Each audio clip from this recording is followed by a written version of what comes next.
तुर्कमान gate इलाके में जो अवैध अतिक्रमण हटाने के खिलाफ प्रशासन ने बुलडोजर चलाया तो वहां पर भी दंगा भड़काने वाली साजिश हुई। दिल्ली के तुर्कमान गेट इलाके में आज भी बुलडोजर चल रहा है। इस गेट के आसपास के प्रशासन के एक्शन की तस्वीरें आपके सामने हैं। लगातार सुबह से आप इंडिया टीवी पर देख रहे हैं। अवैध इमारतों को जमींदोज भी किया जा रहा है। बुलडोजर एक्शन में किसी भी तरीके की कोई दखल अंदाजी ना हो, इसके लिए भारी संख्या में दिल्ली पुलिस के जवान भी बुलडोजर कार्रवाई के बीच इलाके में मौजूद हैं। दिल्ली के तुर्कमान गेट इलाके में बुलडोजर एक्शन के बीच जो कुछ भी हुआ वो प्री प्लान्ड था। धीरे धीरे इसके सबूत सामने आ रहे हैं। 2 सबूत कल हमने आपके सामने रखे थे, आज कुछ और सबूत आपके सामने रखूंगी। तुर्कमान गेट इलाके से पत्थरबाजों का एक नया सीसीटीवी फुटेज आया है। इन तस्वीरों में एक गली में लोगों की भीड़ नजर आ रही है। भीड़ में धीरे धीरे और लोग शामिल होते जा रहे हैं। साथ ही भीड़ में शामिल कुछ लड़के लड़कों पर पत्थर उठाकर पुलिस टीम पर निशाना भी बनाते हुए नजर आ रहे हैं। जिस तस्वीर की बात कर रही थी वो तस्वीर अब आपके सामने है। पुलिस अब इसी तस्वीर की मदद से पत्थरबाजों की तलाश कर रही है और जल्द ही एक एक पत्थरबाज भी सलाखों के पीछे होगा, ऐसी उम्मीद हम कर सकते हैं। 5 गिरफ्तार हुए हैं, कुछ और गिरफ्तारियां भी इसमें हो सकती हैं। अब चिंता की बात यह है कि हम ये पूछते हैं कि कौन है साजिशकर्ता, कौन कौन अफवाह फैला रहे थे, वहां उस वक्त कौन लोग मौजूद थे। तो एक तस्वीर ऐसी भी है। पुलिस का एक्शन मोड ऑन हो चुका है। एक एक पत्थरबाज, एक एक दंगाई वो तस्वीरों में कैद हुआ है। पुलिस ने 5 पत्थरबाजों को गिरफ्तार भी किया है। अब इनका नाम है मोहम्मद शहनवाज, मोहम्मद आरिफ, मोहम्मद काशिफ, मोहम्मद अदनान, मोहम्मद कैफ। दिल्ली पुलिस ने पथराव के वीडियो के आधार पर ही 30 पत्थरबाजों की पहचान और की है। और ये जो पत्थरबाज हैं उस वक्त वो वहां पर क्या कर रहे थे, व्हाट्सएप मैसेजेस पे कौन से वीडियो सर्कुलेट हो रहे थे, कैसे वहां पर नारे लग रहे थे, किस तरीके की वहां पर पत्थरबाजी के लिए भीड़ को उकसाया जाता था। प्रोफेसर साहब वो तस्वीरें भी जरा मैं आगे दिखाऊंगी। अच्छा, अभी टीम ये जानकारी दे रही है 5 गिरफ्तार थे, अब ये जो है संख्या 11 की हो गई है, 6 गिरफ्तारियां और हुई हैं। मुझे लगता है कि जिहाद के नारे लग रहे थे। 25 और ऐसे लोगों को चिन्हित किया गया है जिनकी गिरफ्तारियां मुझे आपको लगता है कि आज या कल के बीच में हो जानी चाहिए, क्योंकि पुलिस छापे मार रही है और वो बचे हुए जो 25 लोग हैं उनके बारे में भी पुलिस जो है वो सर्च ऑपरेशन कर रही है। दूसरी बात यह है कि देखिए, जब भी कहीं ऐसा होता है तो एक पैटर्न पाया जाता है कि कुछ लोकल होते हैं, कुछ बाहर होते हैं, साथ में मौलाना और नेता, और साथ में जिसको आप और हम सिविल सोसाइटी कहते हैं, वो सिविल सोसाइटी से भी अलग एक फ्रिंज एलिमेंट होता है। जो फ्रिंज एलिमेंट जो है उसका काम ही यही काम है। मुझे लगता है कि वो बहुत महत्वपूर्ण भूमिका होगी पुलिस के लिए कि उनको आइडेंटिफाई करें कि वो कौन लोग थे जो सड़क पर आकर के, उसमें तो 2-3 लोग पकड़े गए हैं। एक का नाम तो सलमान है सर, वो वीडियो में दिखा देती हाँ, हूँ, वो सबसे वीडियो दिखा दें। नहीं, उसका वीडियो बहुत वायरल हुआ है जी। सलमान का वीडियो बहुत वायरल हुआ है और ये इसी बारे में कर रहे हैं। इसका वीडियो पुलिस ने इसको गिरफ्तार शायद कर लिया है। जब अगर समाजवादी पार्टी के, या खाली आप केवल एक पार्टी की ही बात क्यों कर रहे हैं, जब आप जनप्रतिनिधियों की बातें सुनेंगे तब आपको ज्यादा हैरानी होगी। मैं बात करती हूँ एफटी हसन की। एफटी हसन जब ये कहने लगे कि क्रिया की प्रतिक्रिया तो होगी ही, तब परेशानी खड़ी होती है। जब वो ये कहते हैं कि जैसा एक्शन लिया जाएगा, टारगेट किया जाएगा, तो फिर उसका रिएक्शन भी होगा। दंगाई थे, उन्होंने साजिश की, उसके बाद फिर वहां पर पुलिस ने उनके खिलाफ कार्रवाई की। अतिक्रमण था, अतिक्रमण के खिलाफ बुलडोजर चलाया गया, ये तो खबर थी। दंगाइयों का इलाज भी हो रहा है। लेकिन एफटी हसन जब ये कहते हैं कि ये एक्शन का रिएक्शन हो रहा है, जब मस्जिदें और मदरसे गिराए जाएंगे तब तो ये होगा ही।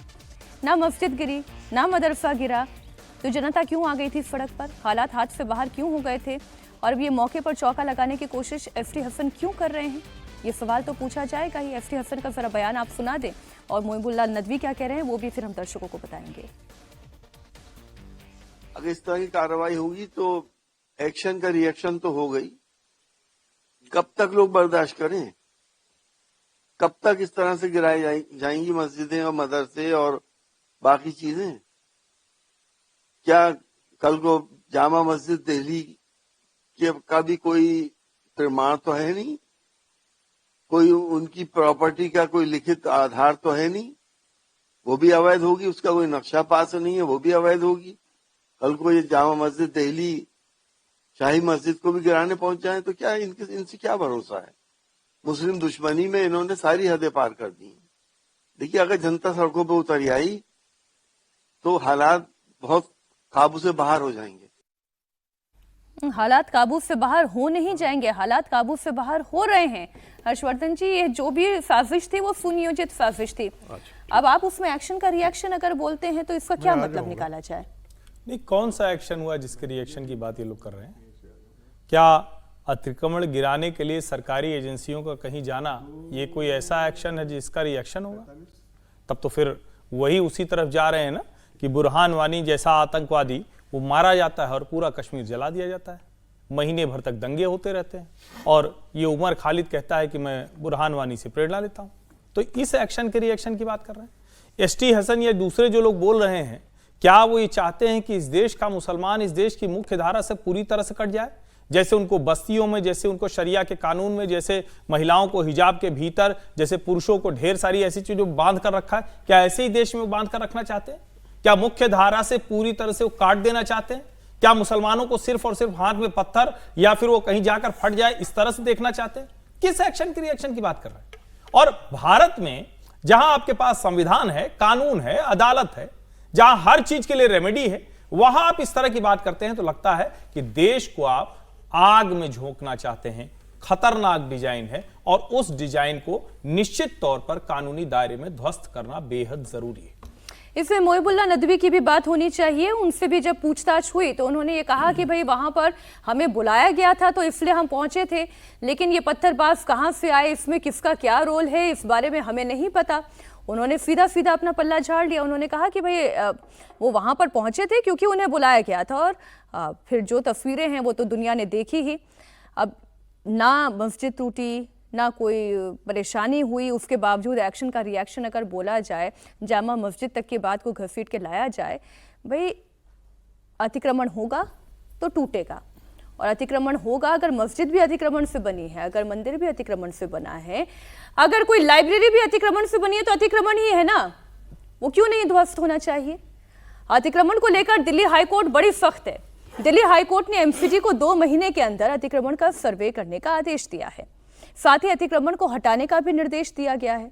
आपको बता दें कि जामा मस्जिद तक जाने वाली सड़क और यहां तक कि जामा मस्जिद की सीढ़ियों तक पर अतिक्रमण ही अतिक्रमण है। यहां तक कि देश के पहले शिक्षा मंत्री मौलाना अबुल कलाम आजाद साहब के मजार के पास भी कब्जेदारियों का ही तो कब्जा है। ये तस्वीरें भी हैं सर, कब्जा तो है, जगह जगह कब्जा है। और फिर इसे एक्शन का रिएक्शन कह देंगे अगर यहाँ पे अतिक्रमण के खिलाफ कार्रवाई होगी तो। कल भी हमने जिक्र किया था मीनाक्षी जी कि ये जो पत्थरबाज हैं उनको पकड़ना तो आसान काम है, वो तो बॉडी कैम से या कैमरा से पकड़ लेंगे, लेकिन ये लोग कल्प्रिट नहीं है ना, रियल कल्प्रिट नहीं। मतलब पत्थरबाजी का मामला है, जो रियल कल्प्रिट हैं उनको क्यों नहीं पकड़ती पुलिस, जो कॉन्स्पिरेटर है। मैं इसमें कश्मीर को याद करता हूँ। आपको याद हो कि कश्मीर में पत्थरबाजी की घटनाएं बहुत होती थी, लेकिन ये सरकार आने के बाद पत्थरबाजी की घटनाएं क्यों बंद हो गई?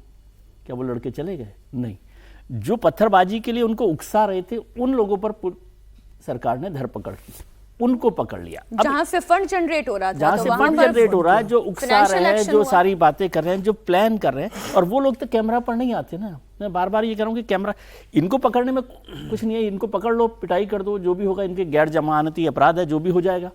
लेकिन जो लोग कर रहे हैं उनको क्यों नहीं पकड़ रहे? एसटी हसन साहब का भी आपने बयान दिखाया, वो संभल में भी ऐसे ही बोल रहे थे, और हर 6 महीने में एसटी हसन साहब का कोई ना कोई ऐसा बयान आ ही जाता है हर मसले पर। क्या किया है पुलिस ने? मतलब कोई, मैं दिल्ली पुलिस या सरकार की बात कर रहा हूँ, कहीं पर भी रहते हो एसटी हसन साहब, यूपी में रहते हो, दिल्ली में रहते हो, बैंगलोर में रहते हो, तो उनके खिलाफ क्यों नहीं कार्रवाई होती? या जो जैसे प्रोफेसर साहब ने कहा कि जो मौलाना वहां पर अंदर है, जो कैमरे की जद से बाहर हैं, वो पुलिस की जद में क्यों नहीं है? ये है मूल सवाल। और जब तक उनको नहीं पकड़ेंगे, जब तक उनकी ये तो बहुत आसान काम है ना, कैमरे पर आ गए, 4 लोगों को पकड़ लिया, वो लोग तो ठीक है, तब तक केवल एक हलचल और एक खलबली सी होगी। प्रोफेसर, जो पत्थरबाजी घटना, बड़ा मजेदार एक छोटा सा एनेक्डोट बता रही हूँ, दर्शकों को भी अच्छा लगेगा। मैं जम्मू एंड कश्मीर एक पेपर पढ़ाता हूँ और मैंने ही डिजाइन किया था उस पेपर को, politics and conflicts in Jammu and Kashmir.